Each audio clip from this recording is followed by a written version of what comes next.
উনি ক্রাইসিসেরই লোক ডাকেন, তো ক্রাইসিসেরই তো আমি ডাকবো, আমি বাটে পড়লেই তো ডাকবো, আমি বিপদে পড়লেই তো ডাকবো। আমার যদি সুসময় যায় তোমার ডাকবো কেন? ওইখানে একটা ঘটনা ঘটছে, প্লেন ক্রাশ হয়েছে, ওইটা নিয়ে একটা টাচি ইস্যু, ওইটা নিয়ে আলোচনা করছি না। কিন্তু ওইটার পর যখন আন্দোলন শুরু হলো, সেক্রেটারি টপকে যায়, উনি 4টে দলেরা ডাকছেন, বাটে পড়ছে ডাকছে, তো বাটে পড়লেই তো ডাকবে। আমি যদি বেকায়দায় না পড়ি আপনারা ডাকবো কেন? আজকে আমন্ত্রণ জানিয়েছি কথা বলার জন্য। রয়েছেন আবু হেনা রাজ্জাকী, রাজনৈতিক বিশ্লেষক, জ্যেষ্ঠ আইনজীবী, বাংলাদেশ সুপ্রিম কোর্ট। রয়েছেন শেখ রবিউল আলম রবি, জাতীয় নির্বাহী কমিটির সদস্য, বিএনপি। আবু হেনা রাজ্জাকী, আপনার কাছে সেটি হচ্ছে যে ধরেন মত ভিন্নতা হচ্ছে ডেমোক্রেসির সৌন্দর্য, বিউটি অফ ডেমোক্রেসি আমরা বলি। সেই জায়গাটায় যে সকল রাজনৈতিক দল আছে তারা সব বিষয়ে একমত হবে বা হতে হবে তাদেরকে, এটা তো আপনার গণতন্ত্রের যে মৌলিক ধারণা সেটার সাথে সাংঘর্ষিক। তাহলে সব বিষয়ে আমি একমত হতে হবে, এরকম কোনো বাধ্যবাধকতা তো নেই। তাহলে আমরা একমত হওয়ার জন্য কেন এরকম উঠে পড়ে লেগেছি? ধন্যবাদ আপনাকে এবং দুজন বিজ্ঞ আলোচক। এখানে আপনি যে কথাটা বারবার বলছে, ওনারাও আলোচনা করে, সেটা নির্বাচনে যে সংখ্যাটা দেখা যাচ্ছে সেটা কেন। আপনি যেটা বলছেন যে ইয়েস, দ্বিমত তো থাকবেই, সব একেবারে 100 ভাগ একমত হবে তা না। এখন প্রশ্ন হচ্ছে 100টা বিষয় নিয়ে আসছেন আপনি যে একমত হওয়ার জন্যে, তার ভিতরে 97টা একমত হয়েছেন, সবাই একমত হয়েছেন 97টায়। কি 97টা আমার জানার দরকার নাই, কিন্তু যে 3টে একমত হন নাই সেটা কি? স্থানীয় নির্বাচন আগে না সংসদ নির্বাচন আগে, এইটা একটা সংখ্যানুপাতে নাকি যেভাবে হয় সেভাবে, ওয়েস্টমিনিস্টার পদ্ধতি। জি। তারপরেরটা হইল যে সংসদে একই ব্যক্তি প্রধানমন্ত্রী, দলীয় নেতা এবং সংসদ নেতা থাকতে পারবেন কিনা, আবার দলীয় প্রধান হতে পারবেন কিনা। এই যে 3টা বেসিক জায়গায় আপনি যদি একমত না হন, ওই 97টা just zero, just zero, just zero. What is the use of? আপনি 97টা একমত হইলে কি হবে? যেমনিভাবে 3টা দল একত্র হওয়ার পর যদি বাকি 97টা দল না আসে, 97টা দলের লোক হইল 97 দশের 970 জন, তা 18 কোটি লোকের মধ্যে 970 জন লোক না আসলে কি হয়? ওইটা যেমন একইভাবে এইখানে যদি আপনি 97টা একমত হয়েছেন, ওই 3টা একমত না হইলে আপনার সমস্ত আলোচনা, 6 মাসের আলোচনা ভেস্তে গেল। এইবার আসেন, আপনি দৃশ্যমান দেখতেছেন হইল এই আন্দোলন কি সংখ্যানুপাতে হবে কিনা, স্থানীয় আগে হবে কিনা, এটা কিন্তু বিরোধ, এটা কিন্তু একটা বিরোধ, যেই বিরোধ দিয়ে নির্বাচন কিন্তু না। ইন্টারনাল আর একটা আছে যেটা দেখা যায় না, বলে না। সেটা কি? সেটা বলছি, আমার ধারণা। আচ্ছা, তারপর আমরা জানি সেটা ডেফিনেটলি।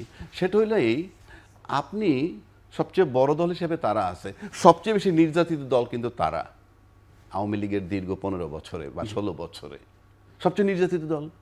আচ্ছা, আবার আন্দোলনের সময় এনসিপি বলতেছে, আজকের যারা এনসিপি তারা ছাত্র বলছে আমরা অভ্যুত্থান ঘটাইছি, তারাও কিন্তু আন্দোলন করছে, তারা তো ছিলই, ওরা অ্যাড হয়ে ছত্রিশ আন্দোলন করলো। তাহলে একইভাবে জামাতও কিন্তু আপনার আওয়ামী লীগ ফেসিবাদ বিরোধী শক্তি। তা ফেসিবাদ বিরোধী শক্তি হিসাবে ওনাদের তো সবচেয়ে বেশি সুসম্পর্ক হওয়ার কথা ছিল জামাত এবং এনসিপির সাথে, কারণ তারা তো বলেছিল যে এনসিপির জন্য দরজা খোলা আছে। আমি সেই বিতর্কে যাচ্ছি না। আচ্ছা, সবচেয়ে বেশি বন্ধুত্ব, ঐক্যমত্য হওয়া উচিত ছিল এই 3 জনের মধ্যে, কারণ 3 জনই আওয়ামী বিরোধী। কিন্তু 3 জন যদি আওয়ামী বিরোধী হয় তাহলে তো এই 3 জনের ভিতরে যে ইউনিটিটা দরকার, এবং আমি আপনাকে বলছি এই 3 জন যদি ইউনাইটেড হয় এরা হবে সবচেয়ে বড় স্টেক হোল্ডার, নাম্বার 1। নাম্বার 2, সরকার একটা স্টেক হোল্ডার।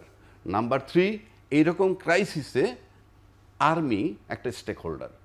এই যে 3টার সমন্বয়ে ঐক্যমত্য যদি না হয়, আপনি লিখে রাখেন 99.99% সম্ভাবনা নির্বাচন না হওয়ার।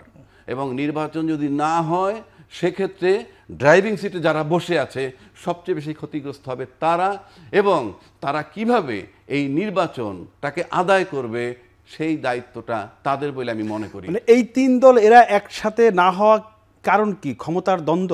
আমি তো তা বলতে পারবো না, আমি তো দেখছি না, হচ্ছে না, যা দেখছি তাই বিশ্বাস করছি। আচ্ছা, আমি তো এটাই দেখছি। যেমন ধরেন গোপালগঞ্জে যখন তারা অ্যাটাক হইল, তাকে লোক নাই জন নাই, ভালো কথা।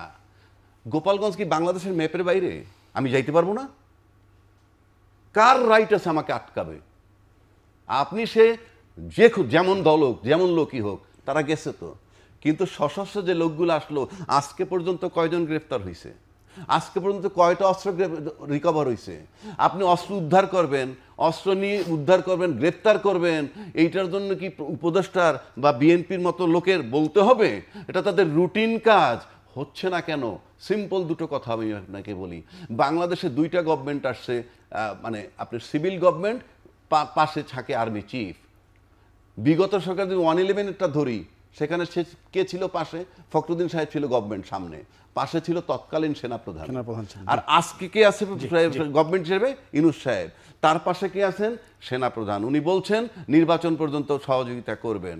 তো ফখরুদ্দিন সাহেব থাকাকালীন পাশে সেনাপ্রধান থাকলেও মাটি কাঁপতে ছিল, আবার ইউনূস সাহেবের কাছে সেনাপ্রধান আছেন, মাটি কাঁপে না কেন? বাট কিন্তু যেহেতু সে একটা ক্রাইসিসে দায়িত্ব নিচ্ছে, নির্বাচন দিতেই হবে, গণতন্ত্রীমুখী আমরা, নির্বাচন দরকার, নির্বাচিত সরকারের আলটিমেটলি দেশটা যেতে হবে। এক সময় সে বলেছে আমি অল্প সংস্কারে ডিসেম্বরে, বেশি সংস্কারে আমি জুনের মধ্যে চলে যাব। কারণ তার যাওয়ার তারিখ সে নিজে দিছে, সে তার রেসপন্সিবিলিটি মেনটেন করছে, তার যাওয়ার তারিখ সে দিছে। আর এখন নির্বাচন করে উনি চলে যাবে।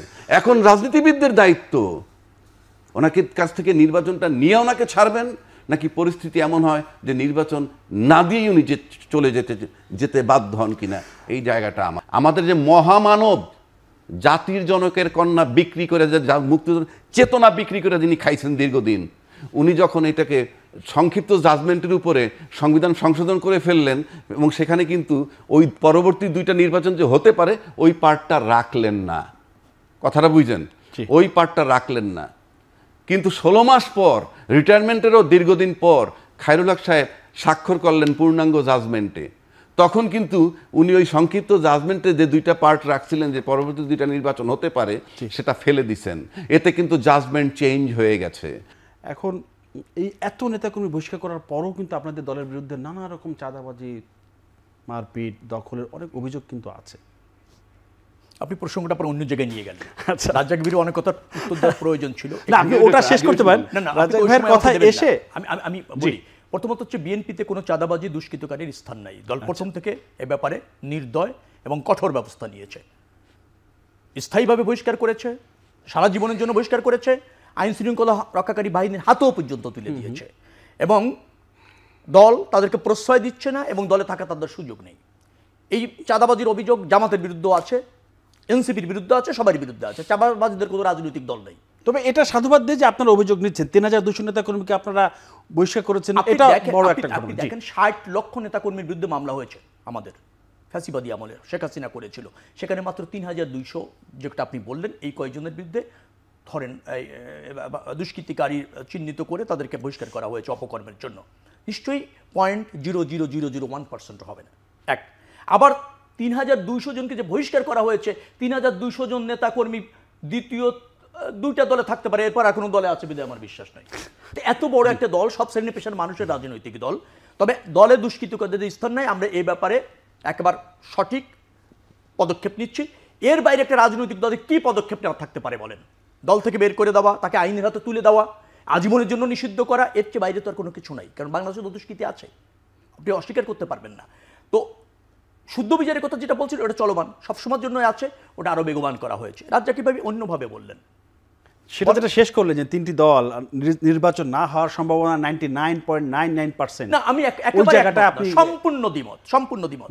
আমরা একমত হয়েছিলাম ফ্যাসিবাদের বিরুদ্ধে, ফ্যাসিবাদের পতনের ক্ষেত্রে। কিন্তু প্রত্যেক দলেরই তার নিজস্ব আপনার রয়েছে, এজেন্ডা রয়েছে, কমিটমেন্ট রয়েছে, আদর্শ রয়েছে, এবং জনগণের কাছে প্রত্যেকের কিন্তু কমিটমেন্ট একরকম। আমরা রাষ্ট্র ব্যবস্থাপনার ক্ষেত্রে আমাদের ভিন্ন দৃষ্টিভঙ্গি আছে, অন্য রাজনৈতিক দলের ভিন্ন দৃষ্টিভঙ্গি আছে। বিএনপি সবচেয়ে বড় রাজনৈতিক দল, বারবার রাষ্ট্র ব্যবস্থাপনার অভিজ্ঞ রাজনৈতিক দল। এই সংস্কারের প্রতিকৃতি কিন্তু আমরাই প্রথমে অনুধাবন করেছি। এবং আমরা ধরেন যে বলছে যে 97টা এক হলেও কোনো কাজ হবে না যদি 3টিতে এক না হয়। রাজ্জাক ভাই মনে হয় সংস্কার সম্পর্কে খুব বেশি জানেন না। অধিকাংশ সংস্কার বিএনপির প্রস্তাবনার সংস্কার, সেটাতে আমরা একমত হয়েছি। ওই সংস্কার করলেই বাংলাদেশ সম্পূর্ণ চেঞ্জ হয়ে যাবে। কিন্তু কোনো ব্যক্তি বা গোষ্ঠীর ক্ষমতার অংশ হওয়া কখনোই জাতির জন্য আপনার সংস্কার না। সংস্কার হওয়া উচিত জনগণের ক্ষমতায়নের জন্য, গণতন্ত্রের জন্য, রাষ্ট্র ব্যবস্থাপনায় সাকসেস হওয়ার জন্য। এটা না হলে নির্বাচন হবে না। এটা কি কোনো সংস্কার? দুটি নির্বাচনই প্রয়োজন আছে। তবে মনে রাখা দরকার, সরকার অ্যাবসেন্ট রেখে, পার্লামেন্ট অ্যাবসেন্ট রেখে একটা দেশের এর চেয়ে বড় সংকট নাই, সেইটা পূরণ না করে স্থানীয় সরকার নির্বাচন নিয়ে যারা ভাবেন তারা রাজনৈতিক ভাবছেন না, রাষ্ট্র ব্যবস্থাপনায় মনোযোগ নেই।